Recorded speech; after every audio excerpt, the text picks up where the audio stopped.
All right, Physics Notes, Unit 6.1 to 6.3, Continuation, Part B.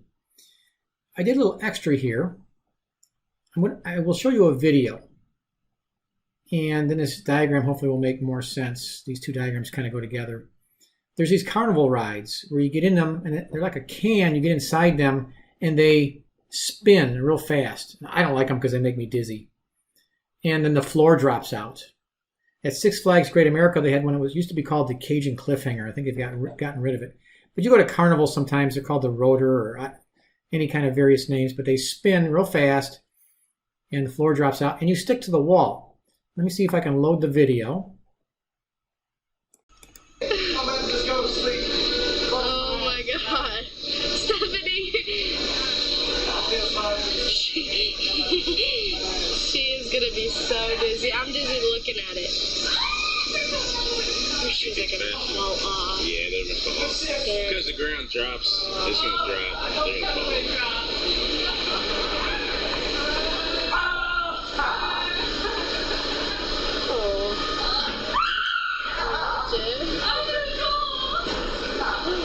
Did the ground go down? Oh my gosh, they're stuck to the wall. That's so tight. Oh my God.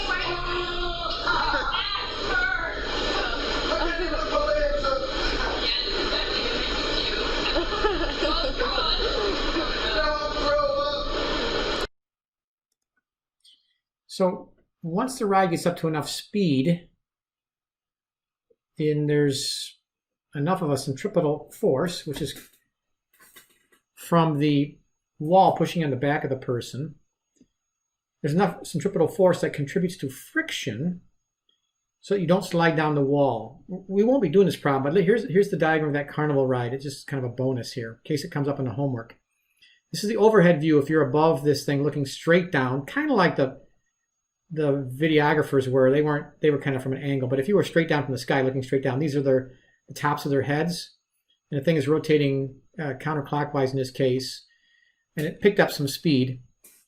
But once again, they are accelerating towards the center. There's a force towards the center. The force towards the center is called the centripetal force, but in this case it's caused by the back of the wall. So in this diagram, the first diagram here, there is the wall force for both people is inward. That's the wall force. That blue force that I just drew there is F sub n, like I have in the second diagram. That's towards the center. It is the centripetal force. It's the back of the wall pushing in on these people. That's the same force right here, F sub n. From a side view, if you just look at the person who's inside their cutaway view, gravity's trying to pull them down, but friction keeps them up if you're going fast enough, because friction, if you remember, force of friction, this is what you'll have to do on a homework problem if you have it. The force of friction is mu times F sub n. And as the ride goes faster and faster and faster, F sub n gets bigger and bigger. The force pushing you into the circle, the centripetal force, gets bigger, and you could calculate that as mv squared over r, given the constraints of the ride, the radius of the ride, and how fast you are going tangentially. So F sub n gets bigger as you go faster, therefore the force of friction gets bigger, and eventually the force of friction equals W. It's not greater than, it's not less than. If it were greater than the weight, then you would start to go up the wall, which is not going to happen. And if it's not at least matching W, you'd slide back down to the floor. Anyways, that might come up. In the problem you're doing right here, this is a theoretical space station. So the idea here in this problem, actually number 3, is that one of the problems in space is astronauts are what we call, they have apparent weightlessness. And because they're in apparent weightlessness, they're floating around, their muscles tend to atrophy. It's a serious medical situation, and they have to try to exercise in space, and it's very hard to exercise when you don't have gravity, because gravity is one of the things that helps us with resistance exercise. So they have to have all kinds of like springs and rubber band type things to try to have them exercise and keep their muscle tone while they're in outer space, because sometimes they're out there in a space station for a long time. Anyways, so we're assuming that this particular space station is out way away from any planet. There's no gravity. The idea is this: if you make a big, kind of like a big hamster wheel, like a big wheel, but you would live inside the wheel part, not the spokes part. Here's the center where it turns. Right, this one's turning counterclockwise. It doesn't really matter. Because in outer space, there really is no kind of up and down. They do it not arbitrarily, but you have to have a reference frame. But it doesn't matter here. This thing is just spinning like disc like a Frisbee. It's not a disc though, because it might be hollow with these spokes like a wheel, but you live in the hollow part of the rubber. And this shows you two people on the inside here, but these things have to be big. And if you spin them fast enough, you stick to the floor like in that carnival ride I just showed you. If it's big enough, you won't get dizzy like the small ride. The small ride, you get dizzy because it has to spin too fast. It's really confined. And you lay against the wall, which would be then kind of like the floor of this space station. The advantage you have in outer space is that there's no gravity trying to make you slide any other direction. So there are no other forces. So this person in this cutaway view here, this person right here, all right, I'm looking at this person right here, or either person. Let me switch to red. All right, the floor is pushing up on them this way. So that's the force of the floor. That is the normal force, F sub n. It is the centripetal force, mv squared over r. So if you know the mass of the person, the tangential velocity, and the radius of the space station, you could figure out, you could calculate F sub n. And this person right here, once again, the force is along that way. That's the F sub n for that person, mv squared over r. It's going to be real similar to the other F sub n, except for if the person's a different mass, it'll be slightly different. But there's still the v and the r are still the same. But if you spin this fast enough, okay, that will feel like it's gravity. It's simulated gravity. It simulates gravity. You stick to this floor, and you can do normal exercises. So it will help you keep your muscle tone in outer space. It can help you live in outer space in a more healthy way. These things are big. This one is 450 meters. That's like 4.5 soccer fields. A soccer field's like 100 meters long, or maybe 120 with the end zones or whatever. But it's like 4.5 soccer fields. It's big. And that helps in the sense that it, well, it has to be big enough so people can live in it, but also they can spin a little slower and you don't get as dizzy. Anyways, in this particular case, we have to figure out the centripetal acceleration. And we could figure out the centripetal force if we were given the mass of these people, but we haven't been given their mass. But centripetal acceleration, A sub c, is v squared over r. Now we know r right away up here. Actually, that's the diameter. Be careful. That's the diameter. So the radius r is 225. Or if you want to go to 2 sig figs, 230. I'll kind of break the rule a little bit there for a second, but I'll round my final answer off to 2 sig figs. 225 meters is the radius. The challenge we have in this problem is that this particular space station has a rotational rate of 2 RPMs. That's not even the standard unit for omega. So that is omega here. But don't panic. 2 RPM. It's not. So we need to deal with this omega. And you could use the equation V equals r omega. But then you'd have to convert the omega into radians per second. Here's the technique that I like. If you think of 2 rotations per minute, that's what RPM means. If you take 2, and just write this out, 2 rotations per minute, that means just over minutes, and treat it like a conversion. It would be a similar idea with radians per second, but if you have 2 rotations per minute, here's the thing that works every time. Just make sure you set it up right. One rotation is a full circle.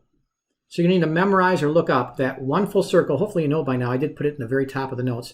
One full circle is 2 pi r, in this case 225. That's the circumference of a circle, 2 pi r. That's how many meters you go in one rotation. So this is just like a conversion. It is a conversion. The rotations would cancel out. So you have 2 pi r meters in that full circle. Okay. Now you have to get to seconds. So you have minutes. You have 1 minute is 60 seconds. The minutes now cancel out there and there. And if you do the math there now, you'll come out in meters per second. So you can take 2 times 2 pi r divided by 60. It comes out to be that v equals 47 meters per second. That's your tangential velocity. That's important. In other words, these people, if I go to the diagram up here, I can draw that tangential vector in there. That's my 47 meters per second. That's the tangential speed. It's always 47. The velocity is only changing, once again, because the direction changes. Those are all 47. So the speed's constant at 47 meters per second. It's perpendicular to the force, to the motion. So the velocity is changing due to that change in direction. The rotational speed is also, once again, constant at 2 RPMs. Okay, now we go to the application over here, or the simple plug-in. Centripetal acceleration is your 47 squared divided by your radius, 225. If you do the math here, interestingly enough, this comes out to be 9.8 meters per second squared. That should look familiar, because that's the acceleration due to gravity on Earth. In other words, this particular space station will make you feel right at home, because you're going to be feeling like you're accelerating at 9.8 meters per second squared. These are large structures, as I mentioned before, 4.5 football fields of size, so that the rotational rate is slow enough so you don't get dizzy. You can have a big enough place in which you can live. You walk around like it's normal gravity. You'll feel like you're in normal weight. Even though you're in deep outer space where there is no gravity, you have simulated gravity, like I say, that makes you feel right at home. It'll be your centripetal force that you could calculate if you knew the mass, but we don't need to do that here. Okay, question number 4. You have a car, and we will not be doing the banked curves. The book has some banked curve problems. We will not be doing the banked ones. We're just going to stick with the flat roads, so that's good news. They have a nice diagram here. And any road, any car that's on a road making a turn, flat road, this is what I typically draw. I'll circle it. I like how they did it here, and they spelled it out.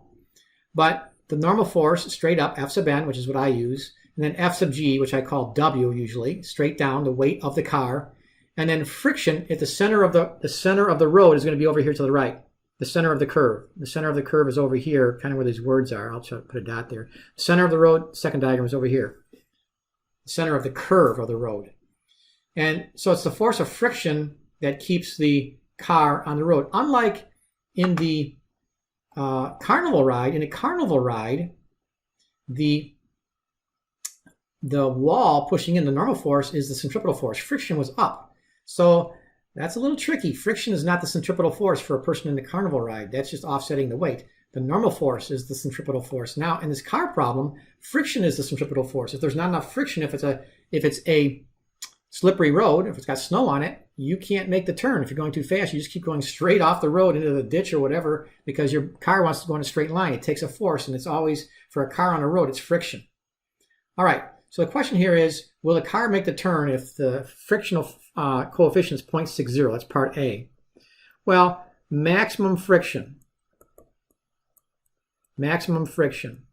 Now, it's a little counterintuitive, once again, that for a car tire on a road, the friction is static friction. The car is moving, but the tire relative to the road is static. It's kinetic friction when you lock up your brakes and you start sliding. That's why you don't want to lock up your brakes and start sliding, and most cars have anti-lock brakes. Then it's kinetic friction when a tire is skidding. That's one easy way to think about it. When it's skidding, it's kinetic friction. But when the tire is just rolling, it's static friction.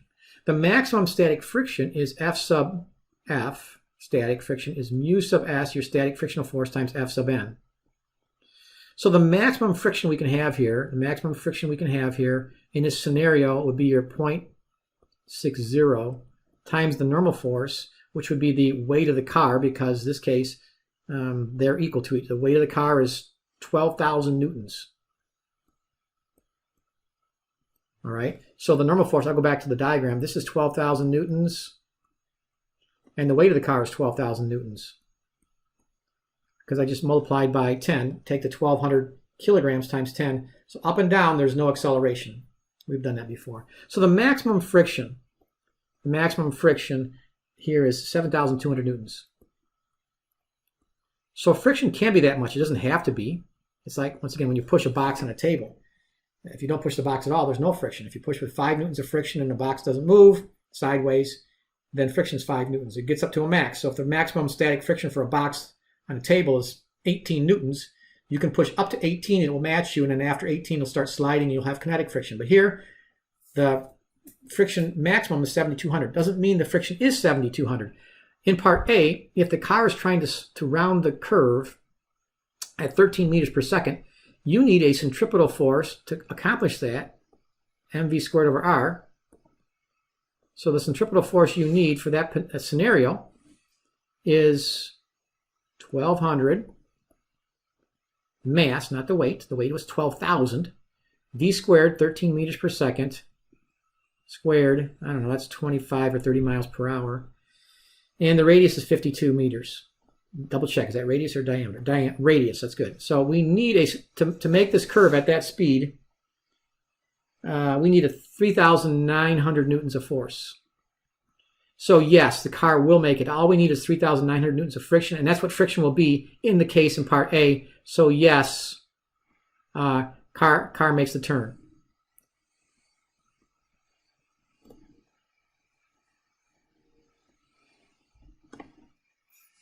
Okay, so part A makes the turn. What is the maximum speed of the car? I don't suggest trying to get to the maximum, but if you get to the maximum, you start sliding. So, but what is the maximum? Well, the maximum is when the centripetal force matches your maximum friction. You want to maximize, in other words, if you increase your speed, this number here will go up.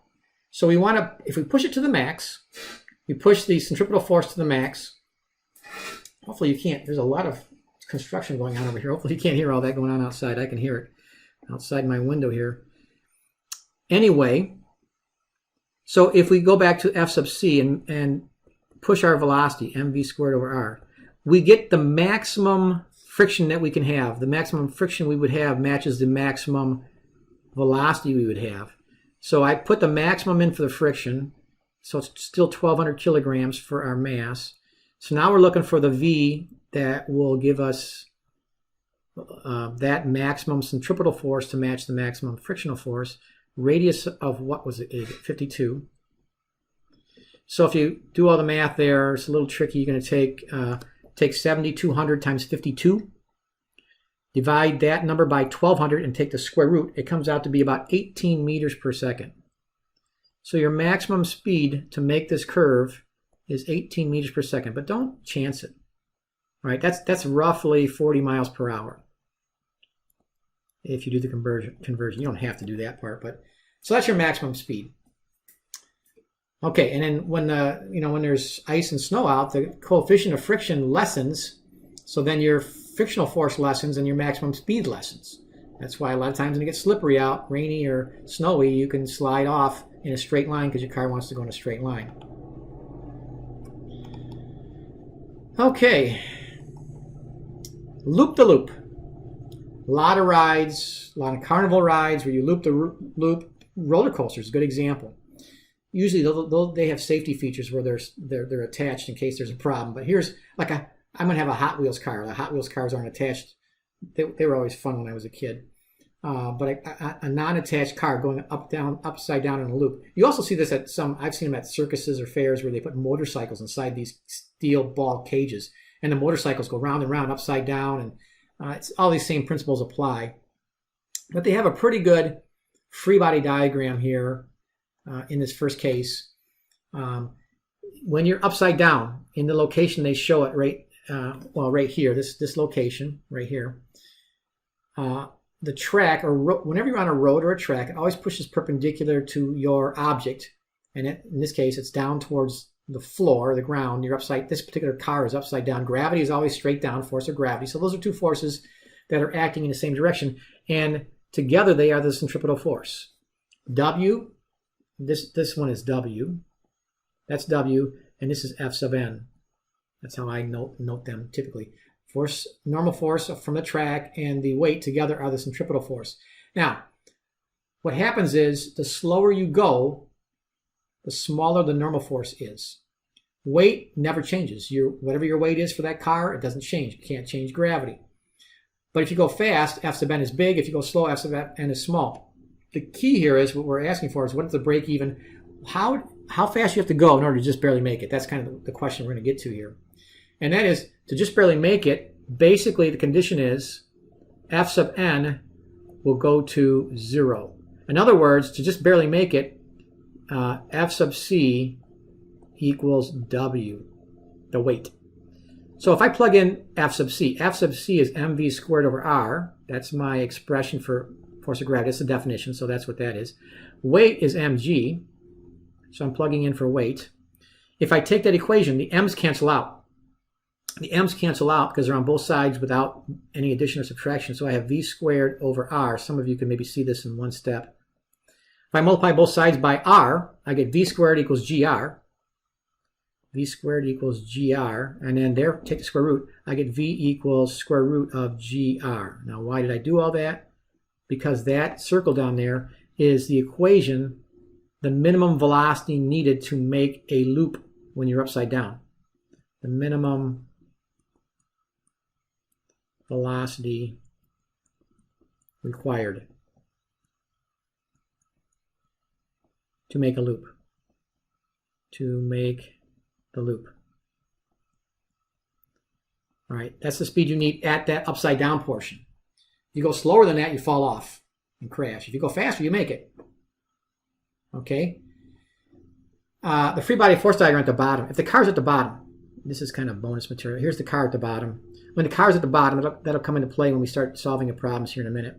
When the car's at the bottom, you always have W straight down. Every diagram you have W straight down unless you're in outer space.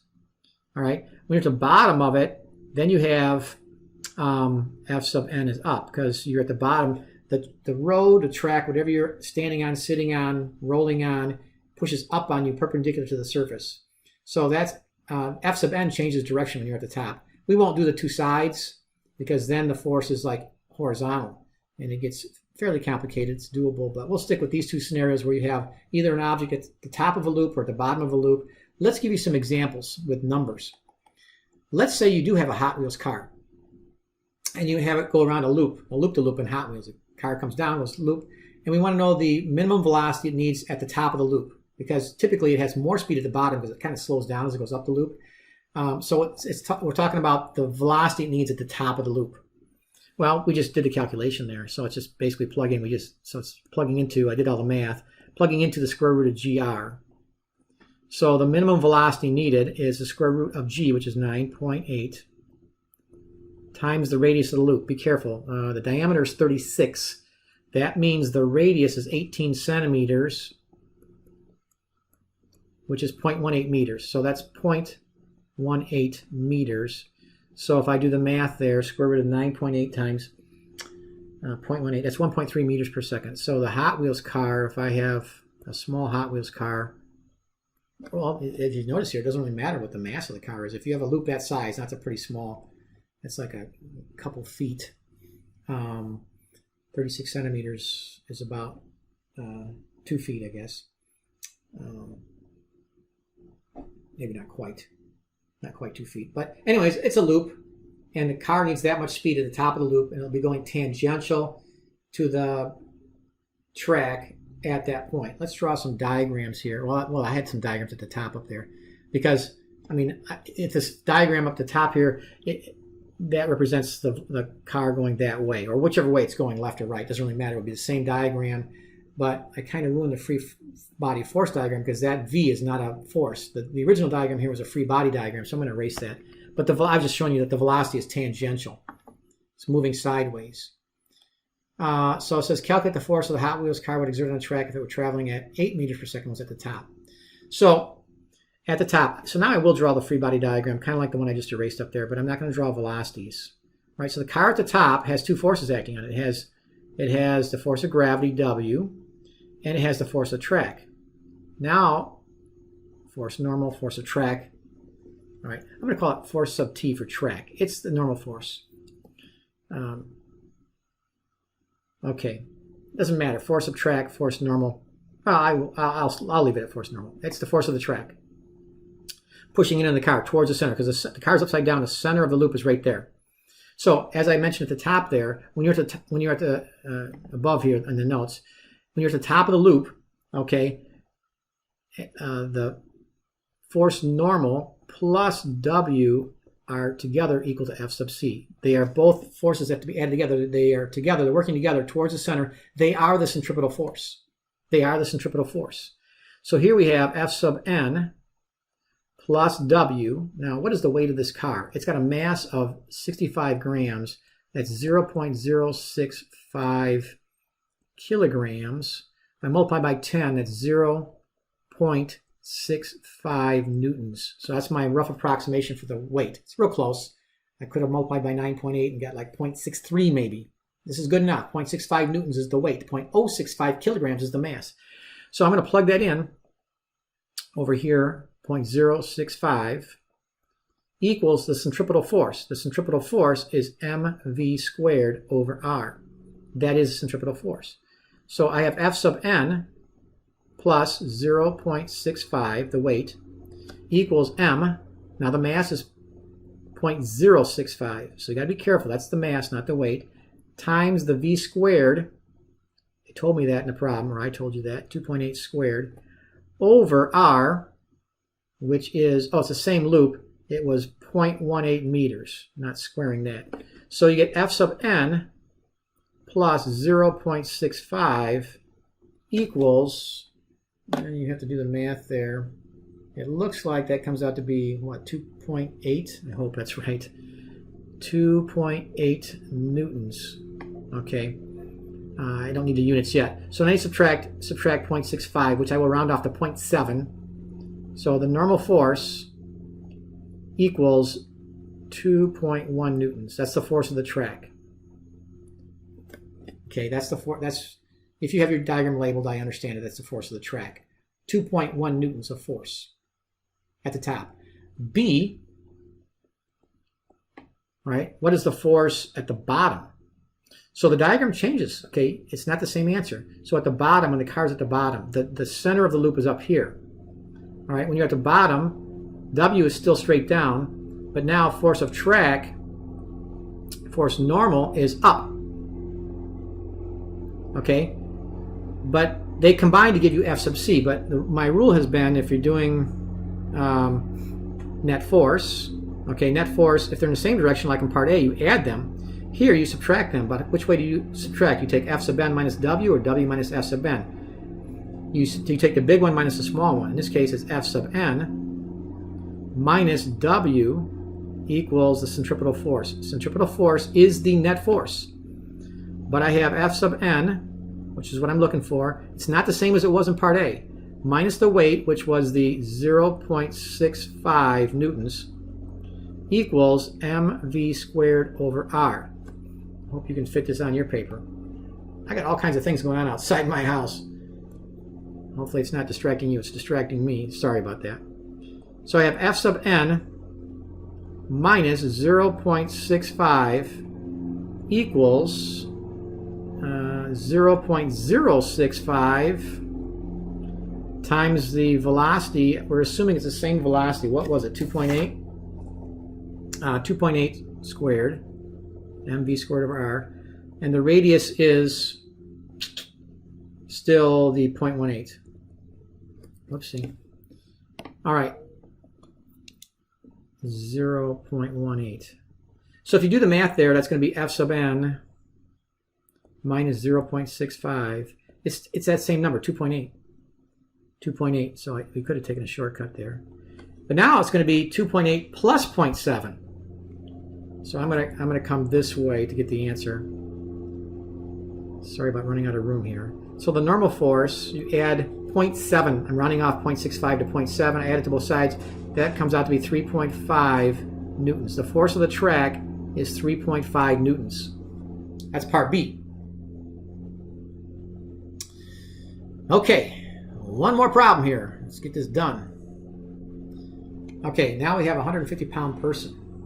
And we are going to need to convert that into newtons. So I'm going to do that right away. It tells me the conversion. I have 150 pounds. Okay, I'm going to convert 1 pound, 1 lb, is 4.45 newtons. It tells me right there. So it takes 150 times 4.45. I'll round off to 2 sig figs.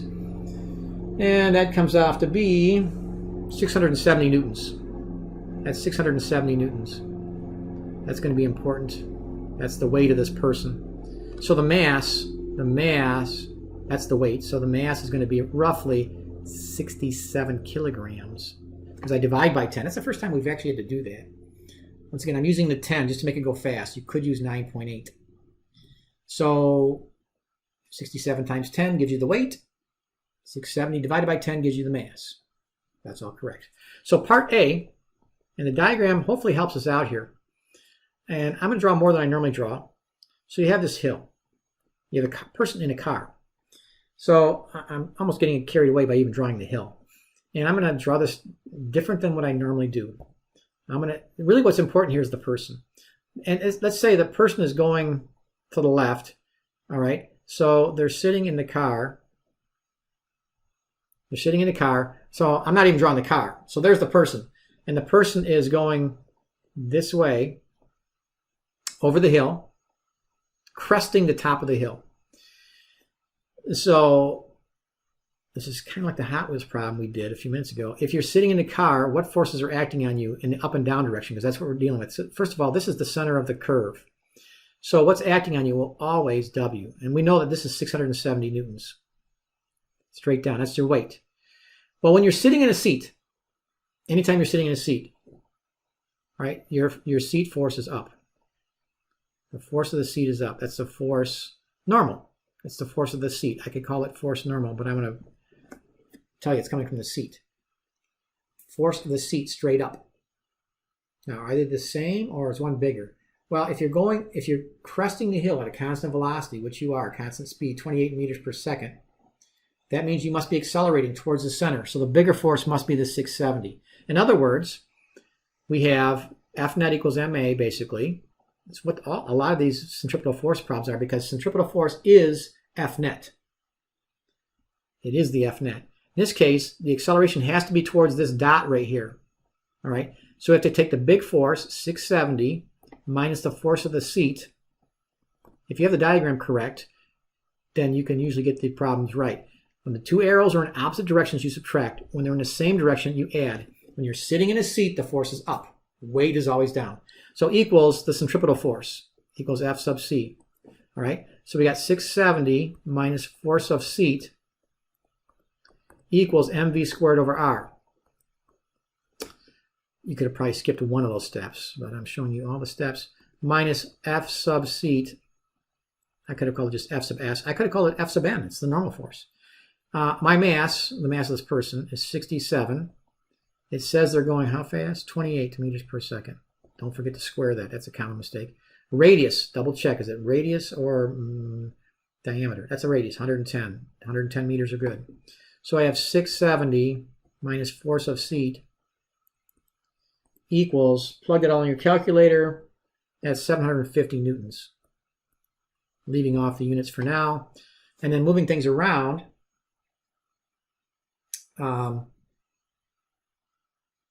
okay, so you get, hang on, whoops, I miscalculated, This is 480. Sorry, I miscalculated, wrote down the wrong number. This is 480. Thought something was wrong there. That's 480. Okay, so now if I move things around, I get the right answer. Sorry about that, I had the wrong answer, wrong number there. So if I move things over and do the algebra, I get the force of the seat equals 190 newtons. Basically, I move the force of the seat to the right and then subtract the 480 from the 670 using the algebra. Okay, that's correct.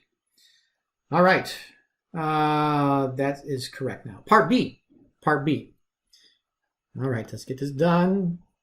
Part B. Now you're at the bottom of a dip. So you're in the bottom of a valley, so to speak.